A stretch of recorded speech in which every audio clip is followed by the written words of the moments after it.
10절 말씀입니다. 요한복음 20장 1절에서 10절입니다.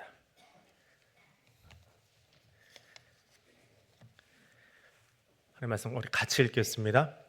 안식 후 첫날 일찍이 아직 어두울 때에 막달라 마리아가 무덤에 와서 돌이 무덤에서 옮겨진 것을 보고 시몬 베드로와 예수께서 사랑하시던 그 다른 제자에게 달려가서 말하되 사람들이 주님을 무덤에서 가져다가 어디 두었는지 우리가 알지 못하겠다 하니 베드로와 그 다른 제자가 나가서 무덤으로 갈새 둘이 같이 다름질하더니 그 다른 제자가 베드로보다 더 빨리 달려가서 먼저 무덤에 이르러 구부려 세마포 놓인 것을 보았으나 들어가지는 아니하였더라.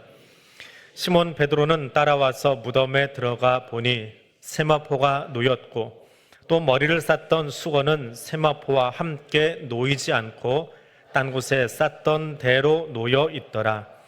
그때야 무덤에 먼저 갔던 그 다른 제자도 들어가 보고 믿더라. 그들은 성경에 그가 죽은 자 가운데서 다시 살아나야 하리라 하신 말씀을 아직 알지 못하더라. 이에 두 제자가 자기들의 집으로 돌아가니라. 아멘. 예수님 부활하셨습니다. 죽은 자 가운데서 부활하셔서 부활의 첫 열매가 되셨습니다. 그 부활의 기쁨이 오늘 이 자리에 참여한 여러분 모두의 것 되기를 주님의 이름으로 축복해 드립니다. 여러분 지금까지 부활절 예배 몇 번 드리셨습니까? 지금까지 살아오시면서 몇 번이나 드리셨습니까? 머릿속에 생각해 보시고요. 요한복음은 우리가 오늘 읽은 요한복음은 사도 요한이 기록한 복음서입니다. 주후 90년경에 튀르키에 있는 에베소에서 소아시아, 지금의 튀르키예, 옛날 터키죠. 거기에 있는 성도들을 대상으로 해서 쓴 복음서가 요한복음입니다. 배경이 에베소라는 땅, 소아시아라고 하는 땅, 사도 요한이 썼다라고 하는 것을 기억하면서 말씀을 들으시면 좋을 것 같습니다. 자, 사도 요한이 에베소에 어떻게 가게 되었느냐, 그 여정도 굉장히 기가 막힙니다. 에베소는 사도 바울이 2차 전도 여행 때 개척한 교회입니다. 바울이 떠나간 뒤에 이 에베소는 브리스길라와 아굴라, 사도행전에 나오는 사람들이지요. 그들이 교회를 돌보았습니다. 그리고 3차 전도 여행 때 바울이 에베소를 다시 왔는데 소동이 일어납니다. 그래서 바울이 오래 있지 못하고 이 에베소를 떠나갑니다. 그러면서 자기의 아들 같은 제자 디모데에게 에베소의 목회를 맡깁니다. 그런데 이 디모데는 이 에베소의 주신, 에베소를 지키는 도시의 신이라고 하지요. 아데미 여신 축제 때 설교하다가 말씀 전하다가 군중들한테 돌에 맞아 죽습니다. 이게 디모데 순교 장면입니다. 그렇게 이 에베소 안에는 여러 가지 이야기들이 같이 역사적으로 어우러져 있습니다. 자, 사도 혹은 제자들이 여러 모양으로 순교를 당해요. 디모데도 돌 맞아 죽고 또 다른 예수의 제자들도 순교합니다. 요한은 어땠느냐? 로마가 기독교를 아주 극심하게 박해했던 때에 기름이 끓는 가마솥에 넣어서 삶아 죽여라, 그렇게 죽을 뻔했습니다. 전설 같은 얘기는 들어갔는데 안 죽었다는 이야기도 있고요. 그런데 보통 이제 어떻게 모면했다, 상황이 지나갔다라고 여겨집니다. 사형 언도가 취소돼 버리고 그 다음에 유배를 시켜버립니다. 반모섬이라고 하는 곳. 반모섬에 가서 환상을 보지요. 그래서 기록한 책이 요한계시록입니다. 그 요한계시록을 다 쓰고 나서는 갑자기 사면 조치가 돼요. 요즘 우리 용어로 하면 사면이 돼서 어디로 오느냐? 반모섬에서 바다 건너에 있는 튀르키예 에베소 땅으로 오게 됩니다. 그리고 그 앞에 이제 디모데가 순교한 거죠. 돌에 맞아서 순교했습니다. 그 후임으로 에베소 교회를 들어옵니다. 그러니까 바울이 개척했고 디모데가 2대 목사가 되었고 3대 목사가 이 사도 요한이 되는 거예요. 그러면서 디모데 뒤를 이어서 이 에베소 교회를 담임하는데 주후 한 100년경쯤 95세 나이로 편안하게 죽습니다. 모든 사도들이 다 순교를 당했는데 사도 요한은 술을 다 누리고 평화롭게 죽은 유일한 사도입니다. 그래서 그가 죽은 그 무덤이 사진에 보이는 저곳입니다. 성 요한의 죽음을 기념하는 그 무덤 위에다가 4세기의 교회를 하나 세워요. 요한 기념교회를. 이때는 기독교가 공인되고 나서 한참 로마에서 기독교 하면 와 할 때거든요. 그리고 200년이 더 지난 다음에 6세기에 로마 황제가 나서가지고 소아시아에 있는 튀르키예는 최대 규모의 교회를 하나 짓습니다. 그러니까 리모델링을 하는 거죠. 우리말로 하면 재건축을 한 겁니다. 그래서 그 교회 흔적이 지금 저렇게 남아 있습니다. 튀르키예에 가면 그 교회 기둥과 흔적이 남아 있고 깨끗한 대리석판 위에 여기가 요한의 무덤입니다 라고 표시가 되어 있어요. 그러니까 지금은 이슬람 국가이지만 교회가 세워질 정도로 요한이 편안하게 에베소서 목회를 했다. 그 어간, 이제 사도 요한이 죽기 전, 그러니까 약 90세쯤 되었을 때에 과거를 돌아보면서, 내가 지나간 시간들을 돌아보면서 이제 사도들이 다 죽었어요. 친구도 후속 제자들, 속사도 시대라고 부르는 사도들에게 교육받았던 그 다음 세대도 다 죽어나갑니다. 밖에 벌써 죽고 사도 요한만 이제 남은 거예요. 그러면서 에베소에서 목회하면서 이 인근에 있는 에베소와 튀르키예에 있는 성도들에게 예수가 누군지 똑바로 가르쳐주지 않으면 너무 이단이 횡행하니까, 영지주의 이단이 횡행하니까 이 사람을 가르쳐야 될 필요가 있겠다 해서 기록한 복음서가 요한복음이에요. 그래서 여기는 90세 된 어른 노년의 원로급, 원로도 뭐 한참 원로지요. 그 원로급 목사님이 아주 후배들에게 이 신앙 잘못 전수되면 안 되겠다. 그래서 자신의 과거를 회상하면서 예수에 대한 이야기를 조직적으로 기록해 놓은 것이 복음서이거든요. 자, 사도 요한의 회상입니다. 요한복음은 어떻게 보면 이 사도 요한의 과거 회상이에요. 90세가 돼서 그때 그랬지. 대략 한 60년 전쯤이에요. 벌써 예수님 부활하셨을 때가. 그때부터 시작해서 다른 사도들은 원근갑에서 다 순교를 당했는데, 베드로는 십자가에 거꾸로 못 박히고, 누구는 인도에 갔다가 죽고, 누구는 이집트로 갔다가 죽고, 그런 모습들을 다 보면서 에베소도 사실은 편안한 교회가 아니잖아요. 전임 목회자가 어떻게 죽었어요? 디모데가 설교하다가 돌 맞아 죽었어요. 우상 숭배하지 마 그러고 거리에 나가서 설교한 거예요. 디모데가. 그러다가 흥분한 군중들이 아데미 여신 축제하고 있다가 돌 던져가지고 그 돌 맞아 죽은 거거든요. 그런 교회 누가 부임하려고 하겠어요? 시끄러운 교회 목사들이 잘 안 가려고 그럽니다. 근데 요한이 지금 거기 가서 목회를 더 하고 있었던 거예요. 그러면서 이 세상이 잘 안 변해요. 지역 정서가 쉽게 변하지 않습니다. 근데 그곳에 그 우상과 세계 최대 도서관이 서 있는 도시, 그리고 사창굴이 있는 도시, 지금도 에베소 가면 그거 구경하고 오거든요. 그리고 지식이, 세상 지식이 너무나 탁월해서 그거 자랑하는 지식의 도시, 거기서 목회한다라고 하는 것이 쉽지 않지요. 디모데가 순교하고 나서 아직 한 세대도 지나가지 않았습니다. 근데 거기서 목회를 하다가 이제 나이가 90이 넘었어요. 95세에 죽었다고 하니까 곧 떠나갈 거다라고 하는 것을 본인도 알고 있어요. 주님 부르실 거예요. 그래서 남겨진 자들에게 예수가 어떤지 전하고 싶어요. 써주고 싶어요. 이미 복음서는 나와 있어요. 세 권의 복음서 이미 다 나와 있는데 이런 관점 말고 또 다른 관점에서 예수가 누구신지를 적어놓고 싶어요. 그런 소망을 가지고 적고 있습니다.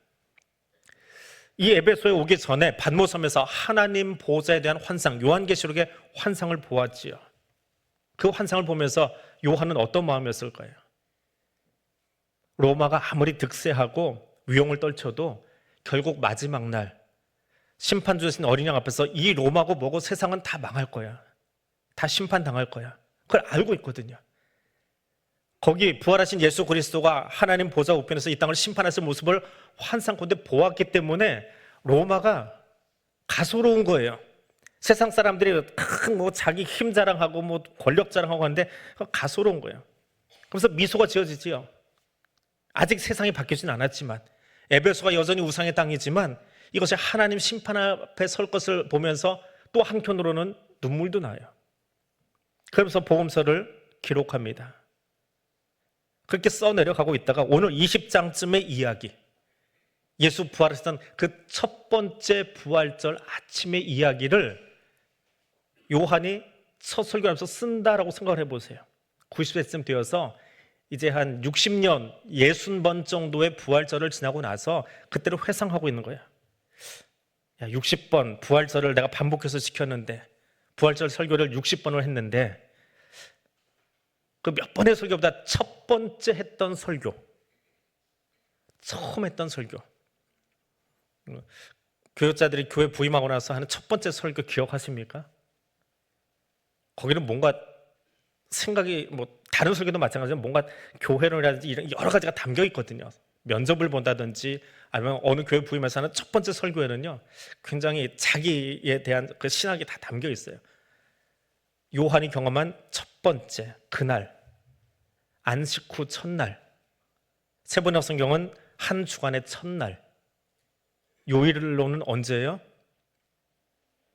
일요일이지요. 한 주간의 첫날이니까. 이제는 우리가 주일이라고 부르는 그날, 그 60년 전 그날 아침 일찍 요한은 막달라 마리아에게서 예수의 무덤이 비었다, 스승 예수가 살아났다라는 얘기를 전해 듣습니다. 막달라 마리아가 예수님의 시신에 향유를 바르려고 갔었는데, 근데 예수님 시신이 거기 없더라는 거예요. 부활하셨다는 거예요. 십자가에서 예수님이 처형당하신 뒤에 모든 제자들은 생각이 정지돼 버렸습니다. 끝났구나, 우리 잘못 살았구나 하면서 다 도망가 버렸어요. 그런데 아리마대 사람 요셉이 예수의 시신을 달라고 해서 이미 장례를 다 치렀어요. 입관이고 다 했어요. 근데 이 여인들은 멀리서 그걸 지켜보는 바람에 이 입관한 거를 기억을 못해요. 얼마나 아침에 정신이 없었는지 모릅니다. 그래서 부활절 아침에 자기들이 입관을 하겠다고 준비하고 무덤으로 달려간 거예요. 이건 일부 예배 때 설교했으니까 일부 예배 녹화가 안 돼 있군요. 예, 마가복음을 보세요. 거기는 그렇게 기록이 되어 있는데 이 여인들이 아리마대 사람 요셉의 이야기, 그 사람이 했던 일을 기억을 못해요. 보질 못했어요. 그래서 다시 향품 바르려고 달려갔다가 없다라고 한 거예요. 가보니까 돌은 이미 치워져 있고 무덤 문은 열려 있고 흰 옷 입은 천사가 예수가 부활했다. 그래서 그 소식을 들고 여자들이 제자들에게 왔는데 베드로와 요한에게 전해준 거예요. 예수의 시신이 없다. 십자가 형이 언도된 것도 충격이지만 시신이 없어졌다. 이제는 이 일이 어떻게 자기들에게 불똥이 튈지 모르는 거예요. 그리고 그녀들의 이야기를 듣고 나서 부활에 대한 확신이 아직 서 있는 때가 아니었기 때문에 베드로와 요한이 달려가기 시작합니다. 이건 절망이거든요. 기쁨의 소식이 아니에요. 사실은 처음 이야기를 들었을 때 이들은 절망이었어요. 독을 당했으면, 누군가 시신을 고의적으로 치워놓고 책임을 우리에게 씌워버리면 도망가든 말건 로마 제국 앞에서 수배범이 되고 자기들은 죽어야 되는 거예요. 부활을 생각하지 못한 것 때문에. 자, 둘이 달려갑니다. 누가 더 빨리 뛰었어요? 요한이 젊어서 더 빨리 뛰어갑니다. 요한이 앞서가고 베드로가 뒤따라갑니다. 그런데 요한은 성격이 베드로보다 조금은 소극적이에요. 그래서 무덤 앞에서 쳐다봅니다. 무덤이 비어있구나, 여자들 말이 맞구나, 열려있구나, 그렇게 안을 쳐다봅니다. 그랬더니 예수를 싸매어 놓았던 그 세마포 옷이 그 안에 놓여있는 게 보이는 거예요. 근데 뭐 전등이 있는 것도 아니고 이렇게 어슴푸레 보고 있는데, 누가 시신을 가져갔을까, 도굴일까, 훔쳐갔다고 하지 않았을까, 누명 씌우는 거 아닐까, 이 생각하고 있는데 뒤에 따라온 베드로는 성격이 급해요. 오자마자 추월해서 무덤 안으로 들어가 버립니다. 성격이 워낙에 다혈질이니까 아마 그 시신을 눕혀놓는 무덤을 들어가자마자 제일 앞에는 단이 하나 있습니다. 지금 막 죽은 사람은 거기다 올려놔요. 그리고 죽어서 한참 된 사람들은 뼈가 백골이 된 다음에 그 뼈를 수습을 해서 더 깊숙이 넣어놓습니다. 이게 이스라엘의 무덤의 형태거든요. 가서 그 단을 만져보았겠지요. 베드로 성격에. 만져보면 확인했는데 예수가 없어요. 베드로가 들어가니까 요한도 따라 들어갑니다. 그리고 봅니다. 독을 당한 건 아니에요. 독을 당한 건 아닙니다. 왜요? 아리마대 사람 요셉이 예수의 시신을 수건으로 삼베옷으로 감쌌거든요. 우리 입관하는 거 보셨지요? 우리 입관하고는 조금 다른 형태지만 우리는 옷을 입히지만 이 천으로 사람을 감싸고 머리도 수건으로 덮어놓습니다. 그런데 존 스토트 목사님이 이 대목을 어떻게 풀어놓았냐 하면 나비가 번데기에서 그 번데기를 놔두고 나비가 빠져나오면은 번데기가 그대로 있거든요. 이 찢어진 부위만 살짝 있고 그대로 있어요. 도구를 하고 시신을 훔쳐갔으면 어떻게 해요? 옷을 풀어 제껴서 옆으로 치워놓고 시신을 가져가야 되잖아요.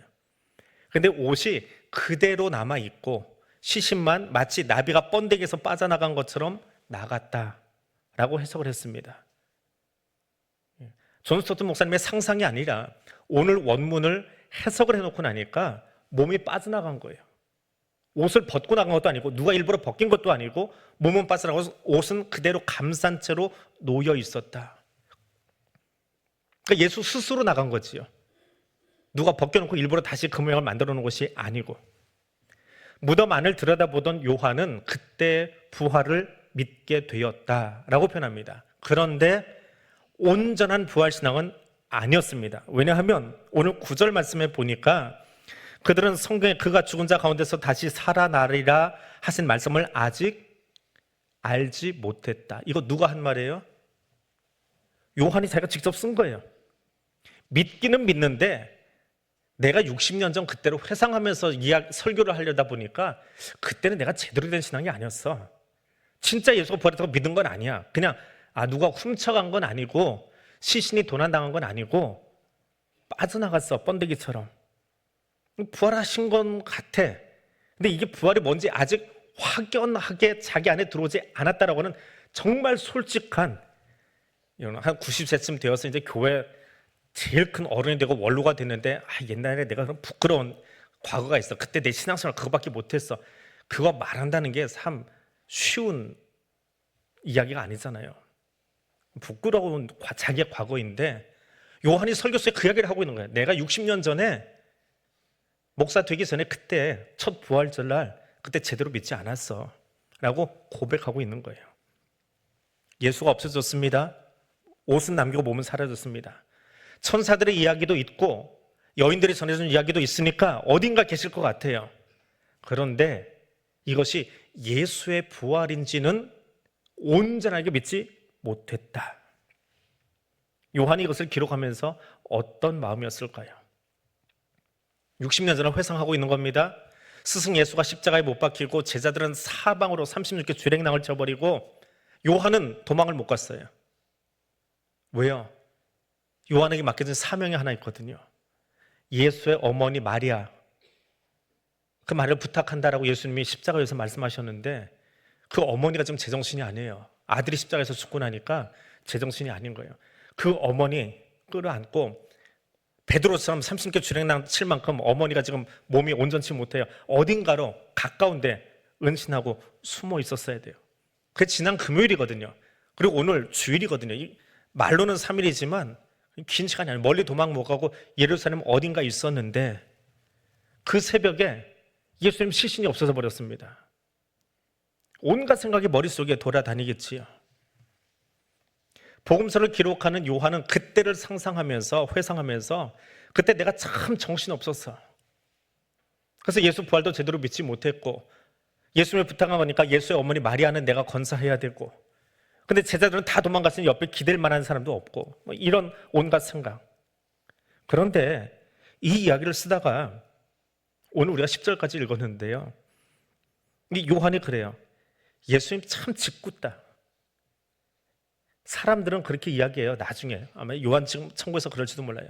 예수님이 제일 사랑하시는 제자 누구예요? 예수님이 제일 사랑하시는 제자.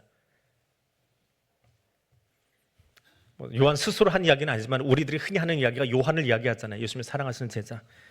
말은 그렇게 하는데 사람들은 그렇게 불러주는데 요한의 입장에서는요. 예수님 참 짓궂어. 날 제일 사랑한다고? 그러면 조금만 일찍 오시지. 무덤 앞에 갔다가 예수님 없어졌네. 시신이 없어졌네. 그럼 우리 어떻게 해야 되지? 더 도망가야 되는 건가? 아니면 예수를 찾아러 나가야 되는 건가? 그러면서 두 제자가 집으로 돌아갔습니다. 이게 10절이에요. 근데 11절에 요한과 베드로가 무덤을 떠난 다음에 여자들은 떠나지 못하고 거기서 울고 있는 거예요. 시신이 없으니까. 제자들까지 불러가지고 확인했는데 시신이 없는 것만 확인했지 어디 가는지 모르겠는 거예요. 그래서 울고 있는데 예수님이 거기 나타났어요. 그 여인들을 만나 주셨어요. 그 여자들이 가만히 있으니까 또 와가지고 당신들이 떠난 다음에 우리 예수 만났어요 하니까 요한의 마음은 그때도 그랬지만 60년 전을 회상하면서 참 짓궂다 예수님. 날 사랑한다고? 나보다 막달라 마리아 더 좋아했던 거 아니야? 왜 나한테 먼저 안 나타나고 제자들에게 먼저 안 나타나고 왜 여자들에게 먼저 나타났지? 왜 계속 그 여인들을 통해서 무덤 문 열렸다고 예수 없었다고 예수 부활하셨다고 예수 만났다고 그 얘기를 내가 전해드려야 되는 거야? 약간은 서운한 감정. 그래서 진짜 부활한 거 맞아? 이 여자들이 지금 정신이 없으니까 이상한 소리 아침부터 지금 해대고 있는 거 아니야? 하는 그런 복잡 미묘한 감정으로 지금 부활의 아침을 60년 전 그날 맞이하고 있었던 거예요. 그렇게 정신이 없습니다. 그래서 도망가야 되는지 더 멀리 가야 되는지 아니면 좀 기다려 봐야 되는지 나가서 예수 찾아야 되는지 그렇게 하루가 지나가고 있어요. 근데 하루가 지나면서 마음속에 들어오는 생각, 예수는 여전히 자신들에게 나타나지 않고 머릿속에 사람이 불안하면 온갖 생각, 어느 정도 숫자의 생각이요? 사람이 생각이 많아지면 5만 가지 생각이 돈다 그러잖아요. 심리학자들이 그래요. 실제로 생각이 5만 가지로 펼쳐진대요. 이렇게 하는 게 5만 가지를. 그게 틀린 말은 아니라고 그러더라고요. 5만 가지 생각으로 저녁이 됐습니다. 제자들이 나가지도 못하고 들어가지도 못하고 집안에 모여가지고 우리 어떻게 할까? 뭐 얘기한다고 회의한다고 뭐 결론이 나오겠습니까? 생각이 복잡한데 그렇게 밤중에 거기 앉아 있는데 그 저녁에 거기 예수님이 오셨어요. 제자들이 예수님 본 거는 그날 저녁이에요. 부활절 저녁. 문 닫고 어떻게 해야 되나 갈피를 못 잡고 있는 그곳에 예수님이 오셨습니다. 그리고 뭐라고 말씀하세요?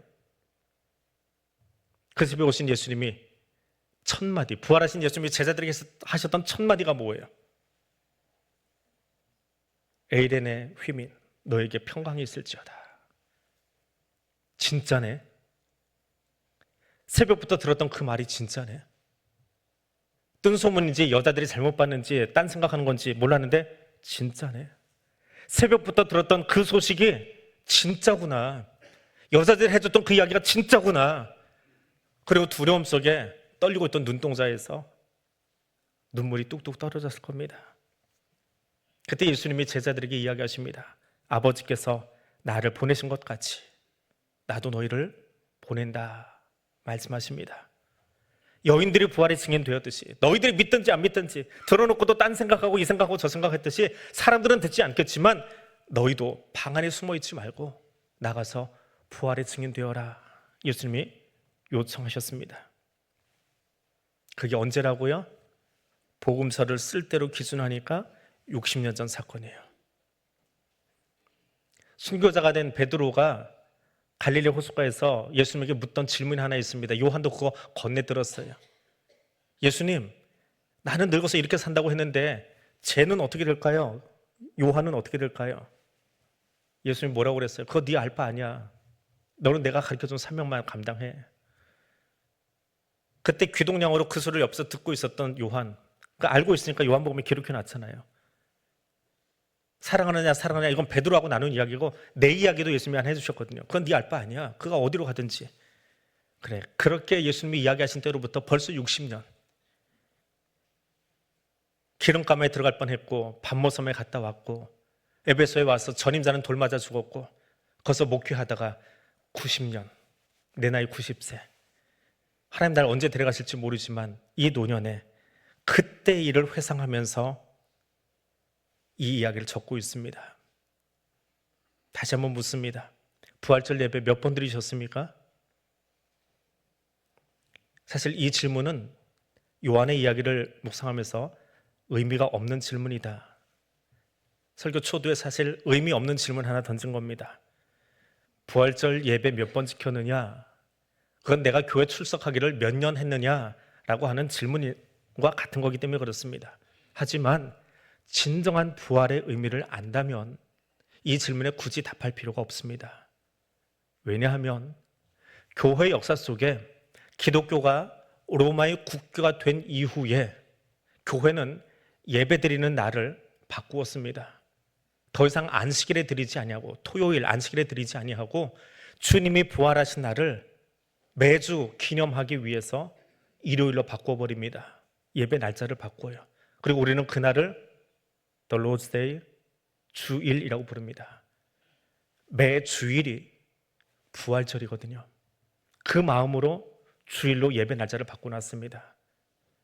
여러분, 매 주일 예배 드리면서 그 예배 속에서 주님이 나를 위해서 부활하셨습니다라는 그 감격으로 예배 드리고 계십니까? 오늘은 1년에 한 번 큰 부활절입니다. 어떻게 보면 대부활절이지요. 그러나 오늘을 빼놓고 나머지 51번의 매 주일도 부활절입니다. 그 주일 예배 가운데, 그 주의 날, 그 예배 가운데 주님의 부활하심을 다시 한번 기억하고 감사하며 예배드리고 있습니까? 사도 요한은 60번의 부활절 예배를 드린 것이 아닙니다. 지난 60여 년 동안 매주 그 주님의 부활을 기념하며 감사하며 그날을 회상하고 이 복음서를 쓰고 있습니다. 이제 묻습니다. 이 질문에만 답하시면 됩니다. 매주일 부활하신 주님을 향하여 감사의 예배를 드리고 있습니까? 이것이 진짜 부활상을 가지고 예배 드리는 우리의 예배 자세입니다. 혹 그것을 잊었다면, 혹 그것을 잊어버리고 예배 드리고 있었다면 요한이 그날을 다시 한번 회상하며 이 복음서를 기록한 것처럼 주님의 부활을 우리 매주일 다시 한번 묵상하고 다시 한번 내 가슴에 새기며 부활의 아침을 매주일 맞이할 수 있는, 그것으로 한 주간을 시작할 수 있는 부활의 소망을 가진 저 여러분 될 수 있기를 원합니다. 같이 기도하겠습니다. 부활의 주님을 찬양합니다. 그리고 그 부활의 소망을 가지고 살게 하시니 참으로 감사합니다. 그 예수 부활하심을 전하며 살아가는 그 부활의 소망을 가지고 예배드리는 삶의 예배자가 되겠습니다. 우리 소리 내어서 한 2분 정도 같이 통성으로 기도하겠습니다. 사랑의 하나님, 감사합니다. 에베소에서 수아시아 있는 성도들을 향하여 이단과 싸우고 있는 영적 전쟁을 벌이고 있는 그들을 향하여 예수 그리스도가 누구신지를 전하려고 그날을 다시 한번 회상하며 돌아보며 복음서를 기록하고 있는 사도 요한의 마음을, 또 그의 고백을 오늘 우리가 이 부활주일 아침 다시 한번 묵상하였습니다. 하나님, 우리가 드리는 주일 예배 가운데 부활하신 주님을 얼마나 기억하고 그분께 얼마나 감사하며 그 부활 신앙이, 부활의 소망이 내 안에 있는지 다시 한번 돌아보기를 원합니다. 1년에 한 번 드리는 부활절 예배만이 아니라 매 주일 한 주간의 첫날 그 주간을 시작하기 위하여 드리는 우리의 예배가 부활하신 주님을 기억하는 예배이며 감사하는 예배이며 부활의 소망으로 시작되는 한 주간임을 기억할 수 있기를 원합니다. 그 주님께 감사하며 그 주님을 찬양하며 그 자리에서 멈추는 것이 아니라 그 부활하신 주님을 예배 시간 우리가 만났기에 주님과 함께 일어나서 아직도 그 주님을 알지 못한 채 살아가고 있는 저 땅의 사람들에게 예수 부활하셨습니다. 우리의 소망이 되십니다. 우리의 부활의 첫 열매 되십니다. 그것을 전하기 위하여 일어서 나아갈 수 있는 그리스도에게 속한 사람 될 수 있도록 성령님 여기 우리와 함께하여 주옵소서. 생명의 주 하나님, 죽음을 이기시고 부활하셔서 부활의 첫 열매 되어주심을 감사합니다. 부활의 소망을 깨달았기에 순교의 자리도 유배의 자리도 고난의 자리도 감당하며 복음서를 기록한 요한의 삶을 묵상합니다. 이 아침 세상은 어둡고 싸움과 다툼과 나눔과 반목으로 점철되어 있지만 부활의 주 예수 그리스도가 우리의 소망 되시기에 감사합니다. 오직 예수로 기뻐하며 감사하며 부활의 증인이 되어 삶의 자리로 나아가겠습니다. 부활의 기쁨과 소망을 전하겠습니다. 예수님 이름으로 기도드립니다. 아멘.